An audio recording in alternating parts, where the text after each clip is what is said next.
전쟁이 시작되면 군인들만 전장에 투입되는 게 아닙니다. 총을 가지지 않고 오히려 카메라를 들고 들어가는 사람들이 있습니다.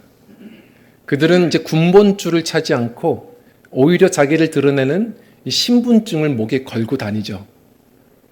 자기를 은폐하는 군인들처럼 군복을 입지 않고 오히려 색깔이 있는 헬멧을 쓰고 그리고 큰 문자들을 가슴에 새기고 이러한 복장으로 눈에 띄게 하는 사람들입니다. 그들이 누구냐면 종군 기자들이죠. 이 종군 기자들은 국제법상 전쟁이 나도 절대로 총으로 쏘면 안 됩니다. 이 위험한 순간에도 역사적인 기록들을 후손에게 남기기 위해서 국제법상 절대로 죽이면 안 돼요. 그런데도 불구하고 최전선에서 활동하다 보니까 많은 기자들이 또 목숨을 던져야 되는 순간들이 많습니다. 예를 들어서 6.25가 터졌을 때에도 외국에 있는 기자들, 종군 기자들 한 17명이 죽었다고 말하죠. 그리고 2차 세계대전이 있을 때에는 그때 등록되어 있는 1,500명의 종군 기자 중에 무려 1,000명이 사망했습니다. 그렇게 위험천만한데 그들이 왜 무엇을 하는 거냐? 그들도 그 전쟁터에서 싸우는 겁니다. 근데 싸움의 목적이 다르죠. 군인들은 총을 들고서 적군들과 싸우는 거라면 종군 기자들은 그곳에서 목숨 걸어서 카메라 들고 펜을 들어서 이 전쟁의 참상을 세상에 고발하면서 이 세상의 폭력, 탐욕, 이 전쟁의 악한 문화들을 그 문화들과 전쟁 자체와 싸우는 사람들, 그들이 이제 종군 기자들인 것이죠. 그래서 무기가 다르고 전략 전술이 다릅니다. 우리도 그런 것 같습니다. 성경에 보면 우리는 하나님 나라에 속한 자들 그리스도의 군사라고 부릅니다. 그럼 우리는 군사 딱 들으면 갑자기 또 군기가 들고 세상 싸움을 연상합니다. 그러다 보니 실수할 때가 많습니다. 디모데전서 6장 11절에 보면 우리의 싸움은 무엇이다? 추한 싸움이 아니라 믿음의 선한 싸움이라고 얘기했습니다. 이게 더 어려운 겁니다. 그냥 이 정글 같은 세상에서 서로 치고받고 내가 왕이 되고 이기면 되는 싸움이면 쉬운데 주님이 말씀하신 건 거기서 또 내가 용서의 손을 내밀고 또 화평의 역사를 이루는 거예요. 그냥 내가 증명되는 게 좋은데 그게 아니라 내가 죽고 예수의 복음을 나누는 싸움이에요. 사람들 짓밟고 서로 밀고 밀치고 하는 싸움 속에서 우리는 오히려 넘어진 사람들 섬기고 구제하고 세우는 그런 싸움입니다. 선한 싸움이에요. 그래서 전략 전술은 다른 겁니다. 오늘 본문 말씀을 보면 너무 유명한 기드온이라는 사사가 나옵니다. 이 사사를 오늘 7장 말씀, 6장부터 시작인데요. 오늘 7장 1절 말씀을 한번 읽어보면서 시작하겠습니다. 같이 읽겠습니다. 시작. 여룻바알이라 하는 기드온과 그를 따르는 모든 백성이 일찍 일어나 하롯셈 곁에 진을 쳤고 미디안의 진영은 그들의 북쪽이요 모레산 앞 골짜기에 있었더라. 아멘. 자, 이 기드온 누굽니까? 이스라엘 백성이 또 죄를 짓고 바알 우상 숭배하고 하나님께서 사랑의 매를 대셔서 미디안 민족으로 그 백성이 지금 혼이 납니다. 그러니까 그제서야 좀 정신 차리고 체면불구하고 하나님께 부르짖고 또 회개하니까 하나님이 사사 하나를 일으켜 세우시는데 그게 이제 기드온이었어요. 겁 많던 농부 기드온이 주님 만나니까 강한 용사가 됩니다. 이게 참 중요합니다. 우리 성도님들, 우리가 예배 시간에 우리 주님을 만나는 예배가 되어야 합니다. 그럴 때 우리들은 다른 것 없어요. 주님의 은혜가 있고 우리 살아계신 주님을 우리가 또한 인격적으로 체험하고 우리 그런 은혜가 있을 때 우리가 세상의 문제가 해결되는 건 아닌데 그것을 넉넉히 이길, 세상을 이길 담대한 또 믿음을 얻고 일어나게 됩니다. 이 기드온도 그 순간 용기를 내서 6장에 보면 마지막에 뭐라고 하죠? 바알 우상들을 다 깨뜨려 버렸어요. 그러니까 별명이 생긴 겁니다. 오늘 말씀에 뭐라고 해요? 여룻바알이라 하는 기드온과, 여룻바알이 무슨 뜻이냐면 바알을 깨뜨리는 자예요. 정확히 말하면 이게 어떤 뜻이냐면 바알은 누구누구를 옹호할지니라 이런 뜻입니다. 근데 기드온이 이것을 의미를 완전 역전시켰어요. 바알을 다 깨뜨리니까 이게 어떤 의미가 된 거냐면 바알은 스스로를 옹호할지어다 이렇게 돼버린 겁니다. 다시 말해 바알을 가는 데마다 깨뜨리는 자가 됐어요. 우리도 기억하셔야 합니다. 우리가 지금 눈에 보이는 싸움들이 참 많습니다. 그 사람이 나를 그렇게 공격해요. 그런데 눈에 보이는 싸움, 이 혈과 육의 싸움이 아니라 보이지 않은 싸움이 있음을 먼저 성도는 알아야 합니다. 우리는 사람과 싸우는 게 아닙니다. 그 뒤에 우리의 이 가족의 관계를 그리고 우리 교우들의 관계를 자꾸 이웃과의 관계를 분열시키는 또한 영적인 어두운 사탄이 있음을 또한 우리는 알아야 합니다. 기도해야 되고 또 우리는 그 순간에도 화평의 역사를 순종하여 맺어야 합니다. 이 주님께서 주시는 싸움은 달라요. 그래서 지금 기드온은 이제 드디어 미디안과 전면전이 시작되는데 그의 이름은 여룻바알이에요. 사람과 싸우는 게 아니고 이 시간 바알과 싸우는 겁니다.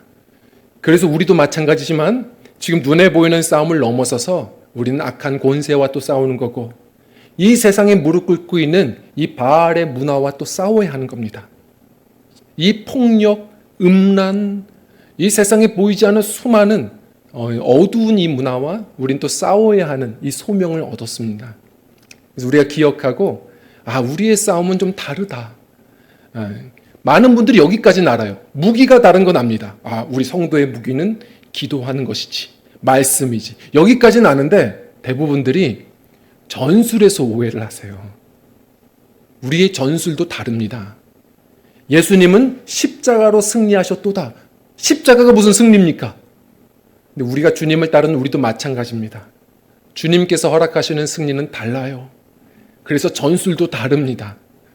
이 세상에서 왕이 되는 게 아니고 이 세상 밖에서 이 세상을 치유하는 싸움. 그래서 세상이 모르는 방식을 우리에게 알려주십니다. 그게 어떠한 방식일까요? 자, 오늘 첫 번째로 우리 함께 읽겠습니다. 시작. 줄여가시는 전략입니다. 세상은 뭔가 이기려면 늘려가야 되거든요. 근데 하나님은 먼저 줄여가시는 전략들을 많이 쓰십니다. 세상과는 전혀 다르죠. 자, 오늘 본문 말씀해 보면 지금 이 기드온이 이제 미디안과 전면전을 하려고 군사를 다 모아요. 이스라엘 병사들이 총 한 32,000명이 모였습니다. 자, 많죠? 그런데 적습니다. 지금 상대편 미디안 이 군사들이 어느 정도 되냐면 오늘 말씀에는 안 나오지만 한 장 넘기면 나와요. 13만 5천 명 정도가 됩니다. 이 상대가 안 됩니다. 32,000, 13만 5천, 쉽게 예를 들어서 한 4대1 정도 싸워야 되는 겁니다. 이 감당이 됩니까? 두렵죠. 미디안이 용기를 얻었다가 또 두려움이 있어요. 우리 성도도 마찬가지예요. 막 은혜 받고 그러면 뭔가 세상 감당치 못할 믿음을 얻고 담대해지다가도 또 현실을 보면 순간순간 또 두려워요. 그래서 이 7장을 보시면 우리가 뭘 볼 수 있냐면 계속 두려움이 나와요. 지금 1절에 이 기드온과 병사들이 하롯샘가에 진을 쳤더라. 이 하롯이라는 뜻이 뭐냐면 그것 자체도 재밌어요. 두려움이란 뜻입니다. 싸워야 되니까 정말 살기도 바쁜데 우리 하나님께서 뭔가 또 명령을 주시고 자꾸 또 이 영적이 싸워야 되니까 전장은 나갔는데 두려움은 있어요. 이게 성도의 마음입니다. 자, 두려워요. 어떻게 4대1로 맞서 싸웁니까? 자, 그런데 하나님은 어떻게 하시냐면 32,000명도 많다는 거예요. 자, 신기한 말씀을 하세요. 32,000명도 많다. 줄여라. 그래서 어떻게 하냐면 두려운 자들은 다 집으로 돌아가라 말하라는 거예요. 그래서 그렇게 한번 순종했어요. 순종했더니 하나님이 무슨 대안을 주실 줄 알았는데 32,000명 중에 22,000명이 집으로 가버립니다. 지금 기도는 난리 났어요. 이거 어떡합니까? 22,000명, 제가 어렸을 때 이 말씀을 읽을 때에는 야, 진짜 겁쟁이들 많다 했어요. 근데 나이가 들어서 보니까 이 10,000명이 대단한 거 아닙니까? 지금 군인들 전쟁 났는데 두려운 사람들 집에 가도 돼 하면 제가 보기엔 다 갑니다. 그런데 그 중에서 10,000명은 그냥 남아있던 거예요. 다른 대안을 주실 줄 알았는데 갑자기 하나님이 더 신기하게 더 두렵게 만드세요. 더 줄이십니다. 뭐라고 하시냐면 이 10,000명도 많다. 이 10,000명도 많다 하시는 거예요. 10,000명이 뭐가 많습니까? 지금 세워보면 이제는 13대 1로 싸워야 되는 거예요. 어디서 많이 들어보셨죠? 예를 들어서 우리 형제님들 남손교회 소시적 젊을 때 날아다니실 때 우리가 학교에서 싸웠던 거 가족들에게, 자녀들에게, 친구들에게 소설 쓰시면서 무용담을 말씀하시는 분들이 얘기해요. 내가 13대 1로 싸웠는데 이런 얘기합니다. 이거 허세예요. 소설입니다. 말이 됩니까? 그래서 저는 진실해요. 저도 얘기하거든요. 내가 13대 1로 싸웠다고 얘기해요. 근데 항상 솔직하게 내가 13이었다고 얘기합니다. 성도님들, 이게 차라리 진리이지 13대 1이 말이 됩니까? 소설이에요. 허풍입니다. 그런데도 사람들은 이렇게 소설을 써서라도 얘기를 한다는 거예요. 그러니까 지금 10,000명 가지고도 어떻게 해야 될지 모르겠는데 13만 5천과 싸워야 되는데 하나님이 놀라운 얘기를 하세요. 이것도 많다. 자, 저 10,000명을 지금 물가로 내려보내라. 그리고 그 물가에서 물 먹는 모습을 한번 테스트해봐라. 그랬더니 대부분 목마른 병사들이요, 물 보자마자 물 마시라 했더니 다들 무릎 꿇고 머리를 쳐박고 오늘 말씀처럼 개처럼 핥아 먹습니다. 다 그렇게 먹는데 그게 정상이죠. 그런데 그 중에서도 원래 군대들도요, 많이 모이면 독특한 놈들이 있어요. 그 중에서도 고상하게 이렇게 물을 손으로 떠가지고 먹는 양반 같은 친구들이 있는 겁니다. 자, 그들은 한 300명밖에 없어요. 특별하죠. 그런데 하나님이 저 손으로 떠먹는 사람들, 저 300명만 데리고 가서 전장에 참여시켜라. 말도 안 되는 얘기를 하시는 거예요. 자, 그래서 신학자들이 요 얘기 때문에 골머리를 앓았습니다. 하나님은 뭔가 의도가 있으실 거야. 왜 저렇게 무릎 꿇고 먹는 자들을 다 버리시고 300명만 택하셨을까? 그래서 사람들이 여기서부터 조금씩 드라마를 씁니다. 그래서 오래전에 유대인 랍비들은 요 내용을 가지고 뭐라고 했냐면, 무릎 꿇고 고개를 숙여서 물 마시는 사람들은 그 우상 숭배에 길들여진 사람들이라서 그렇다. 그래서 하나님이 버리신 것이다. 이렇게 얘기하는데 말도 안 돼요. 왜냐하면 우리도 예배할 때 무릎 꿇어요. 하나님께 예배할 때 엎드리는 거예요. 예배는 엎드림입니다. 다 성도들도 제대로 예배하면 더 무릎 꿇고 엎드려요. 자, 이건 말이 안 되고 자꾸 사람들은 자꾸 말씀에 의미 부여를 너무 해요. 예를 들어서 어떤 사람들은 또 뭐라고 했냐면, 손으로 이렇게 고상하게 떠먹는 사람들은 준비된 사람들이다. 이 전쟁터에서 사주 경계를 하면서 물 마시는 사람들.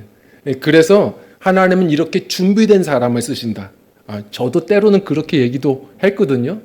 근데 그것은 최대한 의미 부여를 그래도 해보는 거지, 이것도 맥락상 제대로 된 얘기가 아니에요. 성경은 그런 얘기가 없어요. 지금 전쟁 전이에요. 무슨 사주 경계 그런 것도 아닙니다. 지금 이거 뭐 하시는 건가? 왜 손으로 떠먹는 300명만 선택하신 건가? 이유가 뭔지 아세요? 너무나도 단순해요.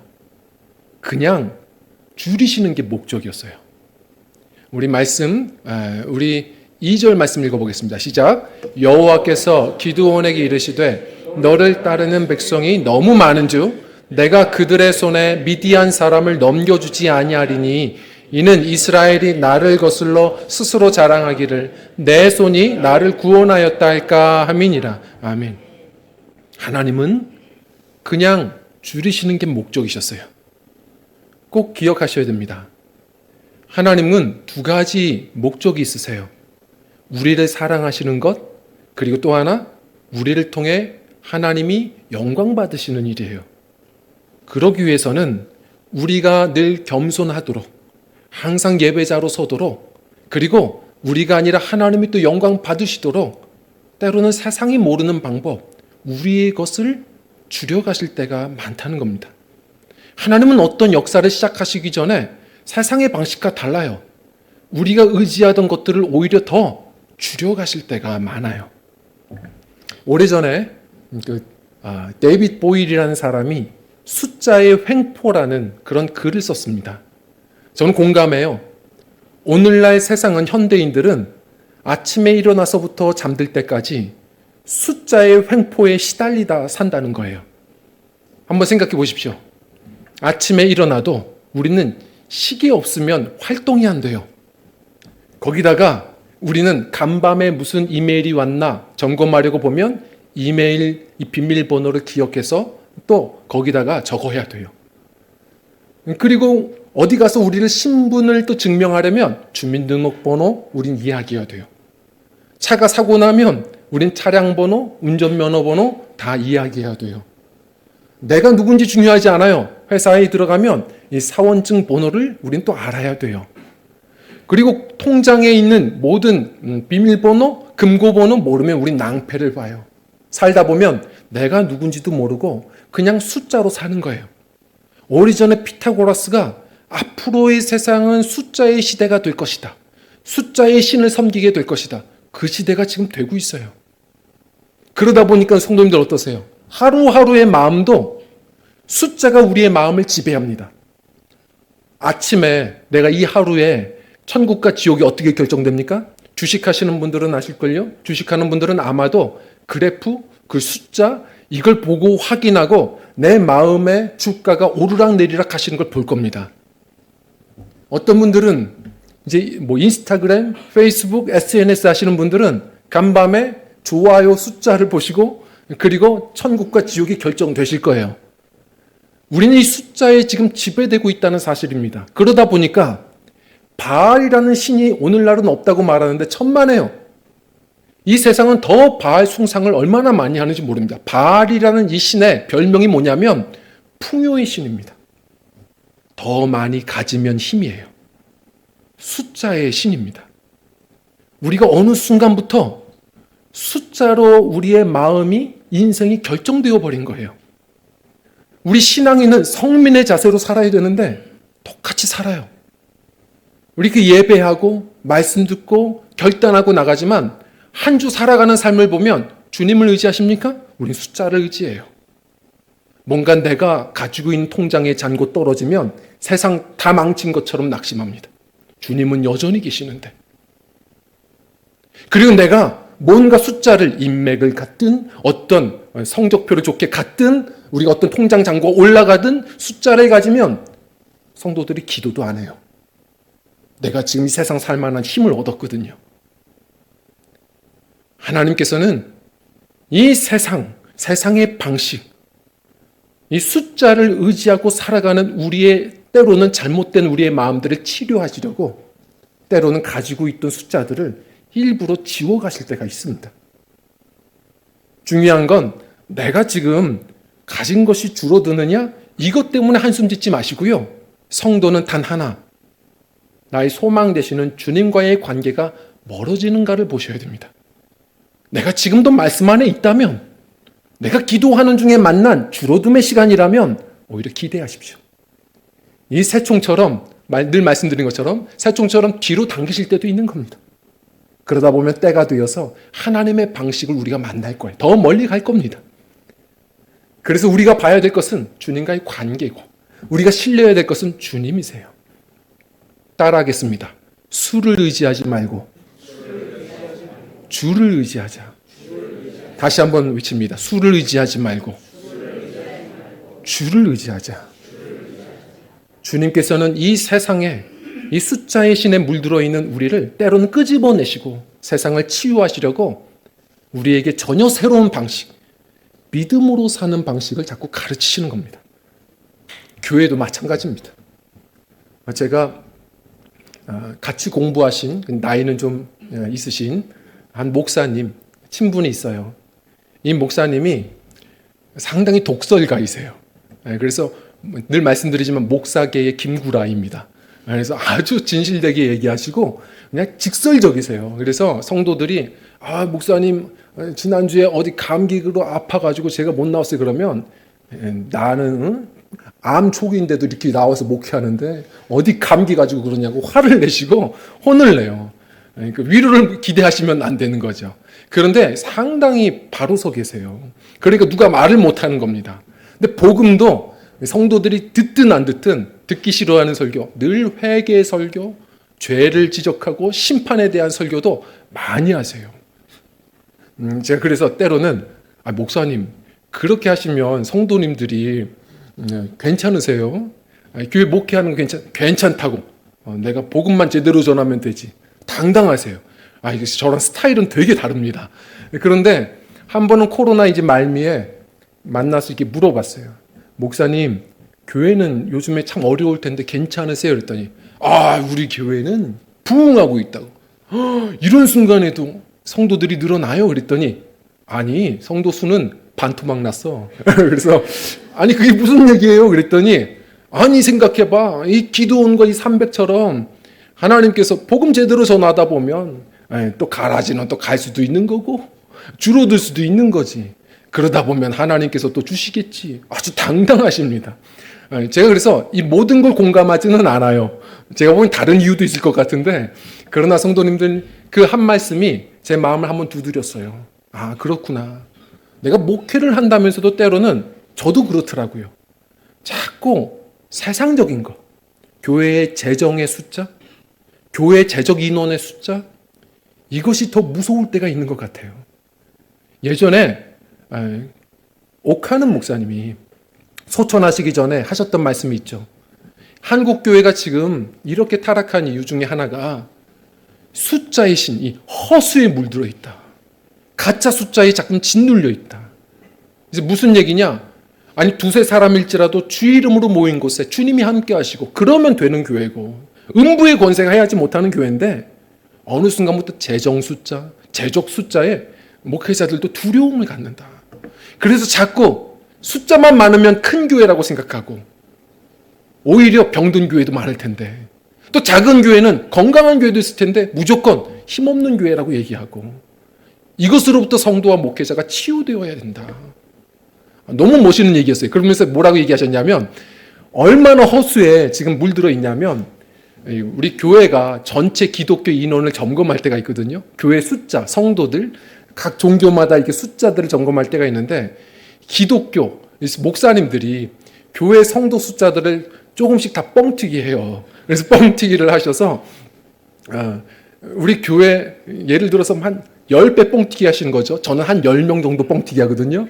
한 10배 정도 뻥튀기를 하시는 거예요. 그러다 보니까 기독교 인구가 몇 명이냐 항상 이 조사를 해보면 너무 재밌게도 대한민국 국민의 숫자보다 많이 나와요. 굉장하지 않습니까? 이거 여러분 우리 허수예요. 우리가 기억해야 될 것은 나도 모르는 사이에 우리가 이 숫자에 짓눌리나 보다. 우리 가정도 마찬가지입니다. 교회도 마찬가지예요. 말씀 안에 살다 보면 주님께서 주님의 크심을 드러내시기 위해 때로는 내가 의지하던 모든 것들을 더 줄이실 때도 있다는 겁니다. 우리가 그 믿음 안에 거해서 여전히 말씀 안에 거해서 그러는 가운데 줄이시는 과정을 만난다면 멀리 쏘시려고 새총을 당기시나 보다. 오히려 기대하고 그 주님을 찬양할 수 있는 숫자가 아니라 주님을 의지하는 우리 저와 성도님들이 되셨으면 좋겠습니다. 그리고 두 번째로는요, 주님은 세상이 모르는 또 하나의 방식을 쓰십니다. 우리 함께 읽겠습니다. 시작. 깨뜨리시는 전략입니다. 세상은 조금만 흠집 나도 봐주지 않습니다. 더 깨뜨립니다. 조금만 내가 무시당하면 죽을 것 같고 칠 것 같아서 성도들도 또 들이받습니다. 그러나 우리 예수님은 십자가로 승리하셨습니다.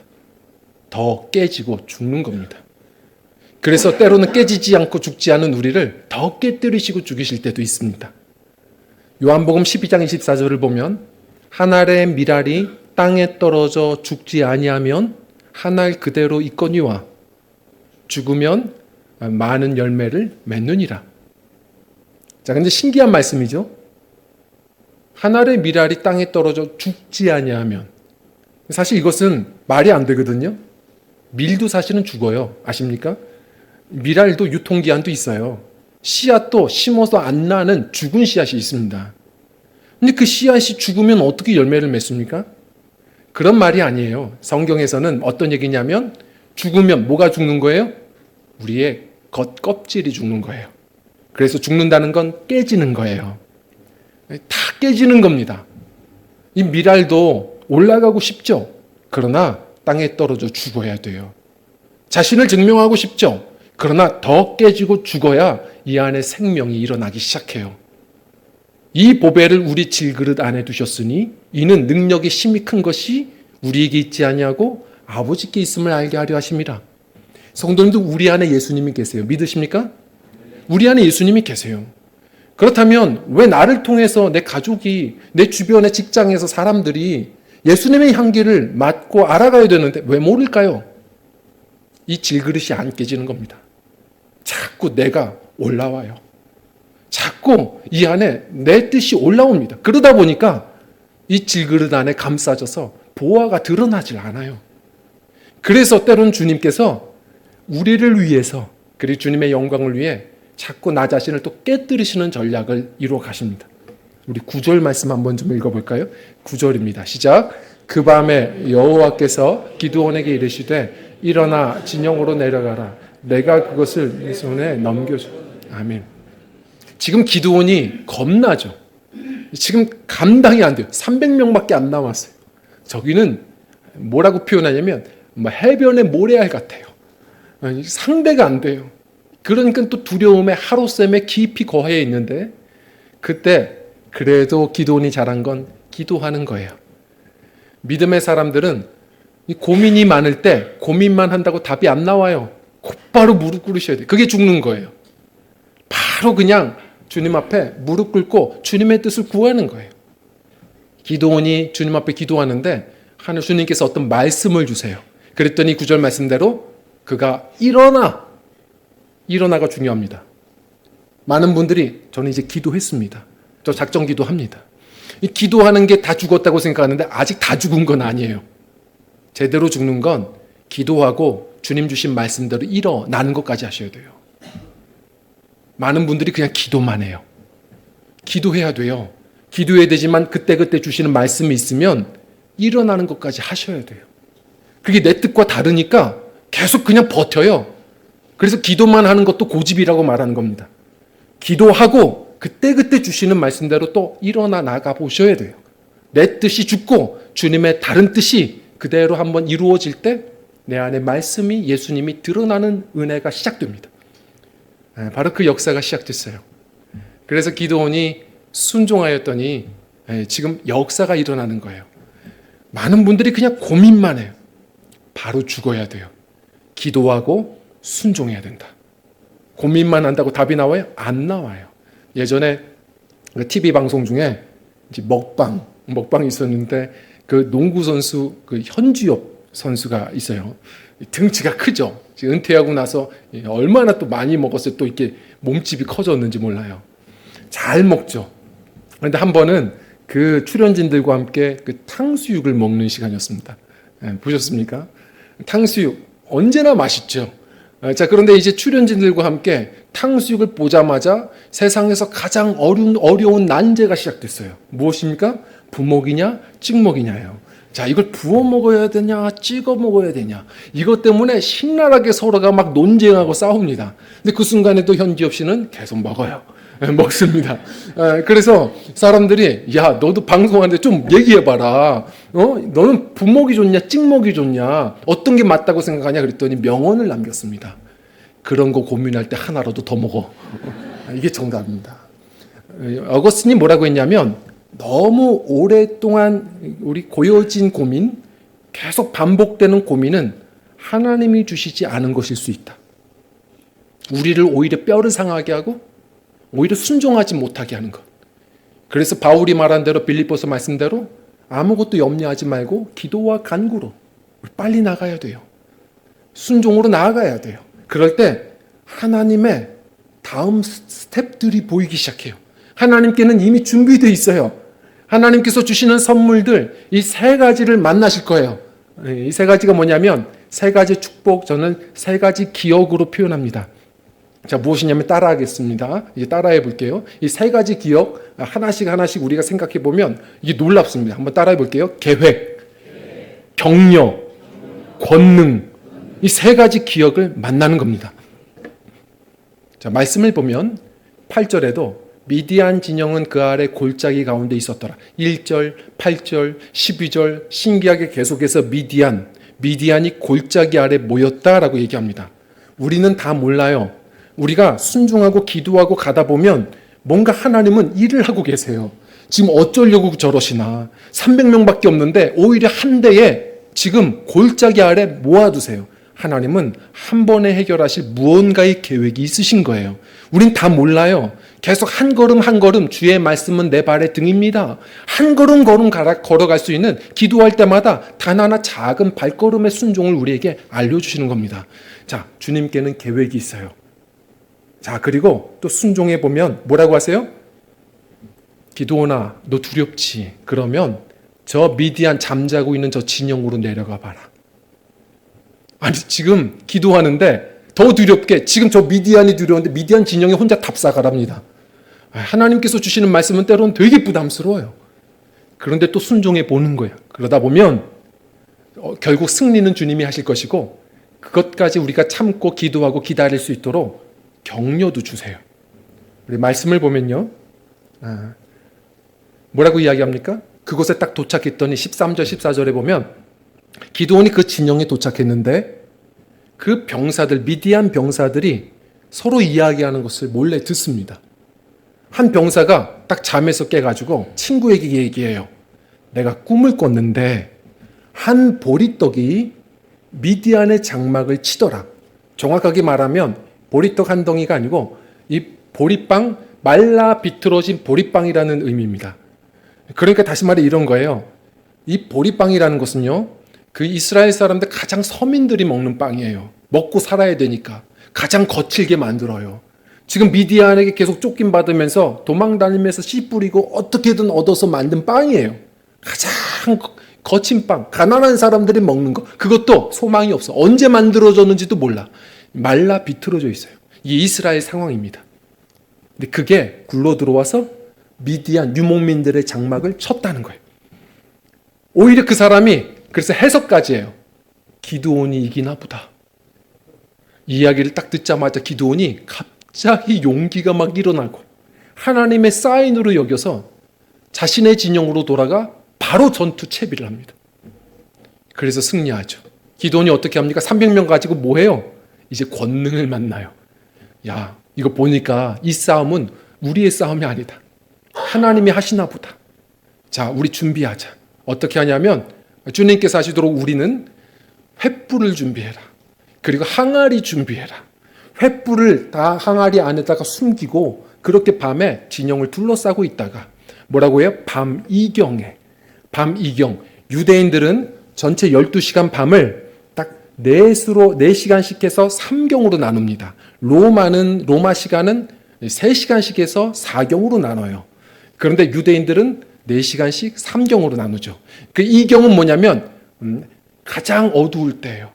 저녁 6시부터 10시까지가 1경이고 그리고 이 10시부터 새벽 2시까지 모두가 잠든 시간에 이때가 2경입니다. 가장 어두운 시간.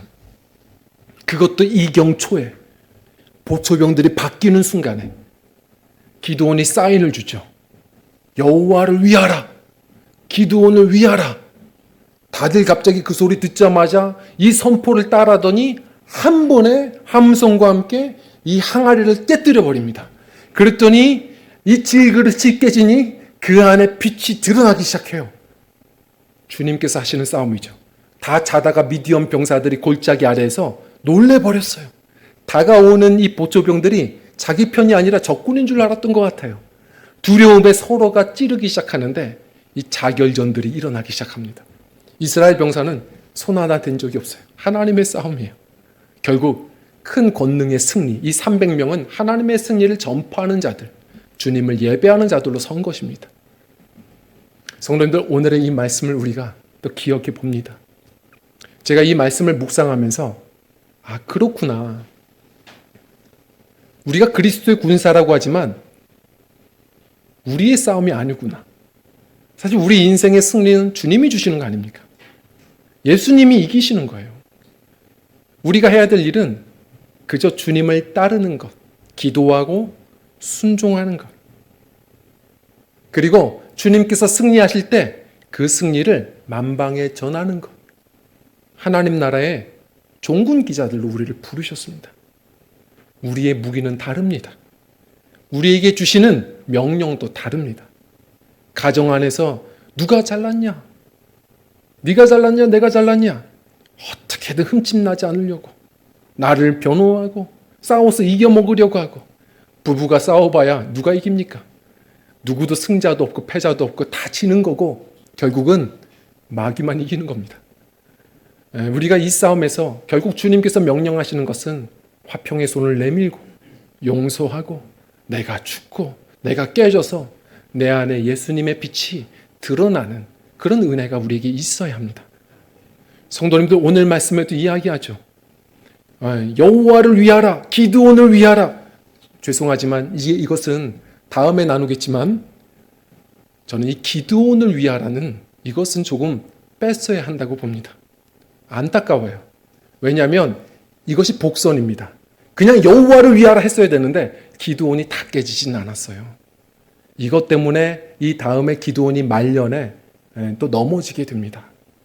성도님들, 우리가 주님 부르신 날까지 한 번이 아니라 매번 깨져야 됩니다. 생각해 보십시오. 우리가 주님을 위해 사업한다고 해도 살다 보면 내 욕심이 주님의 뜻을 이길 때가 많아요. 슬그머니 내가 들어옵니다. 정치하시는 분들도 크리스천 정치가들 얼마나 많은지 몰라요. 근데 하다 보면 똑같아지잖아요. 국민을 위해. 처음엔 다 그렇죠. 결국 어느 순간 나를 위한 정치를 하기 시작합니다. 목회도 마찬가지더라고요. 주님을 증거하려고 그렇게 애써보지만 어느 순간 정신 차려보면 주님의 이름보다 내 이름이 올라가는 것이 그렇게 또 즐거워지는 거예요.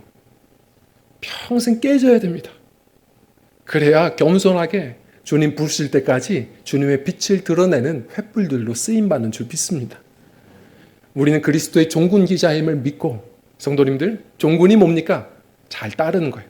예수님 잘 따르고 기도하고 순종하고 우리 주님의 승리를 계속해서 잘 전하는 우리 하나님 나라의 종군 기자가 되어서 주님께서 늘 붙들어 주시고 세상이 알지 못하는 방법으로 세상을 또한 치유하며 승리하는 이 음란하고 폭력이 많고 참으로 탐욕이 가득한 이 세상을 치유하며 그리스도의 영광의 빛을 드러내는 거룩한 충격을 던지는 성도요, 남다른 그런 말씀 위에 선 교회, 우리 저와 성도님들의 신앙 여정이 반드시 되시기를 주의 이름으로 간절히 축원드립니다. 우리 함께 찬양하고 기도하겠습니다.